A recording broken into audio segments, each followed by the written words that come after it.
unta sa atong kasing-kasing pagpaubos ug pagampo ug hangad sa langit Diyos nga amahan. Ikaw ang among maluluwas Diyos nga amahan, ikaw ang akong ginaludhan.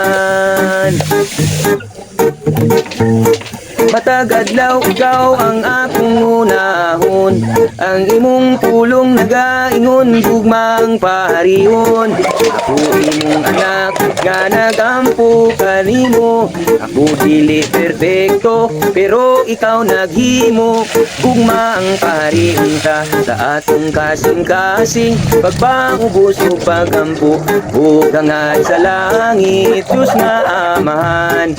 Ikaw ang among mangluluwas Diyos nung amahan, ikaw ang among kinabuhi. Balaan mong mga pulong nakasulat sa Biblia, dito imong giingon ang gugma paharia. Gugma ang pahariunta sa atong kasing-kasing pagpaubos ug pagampo ug hangad sa langit Diyos nga amahan.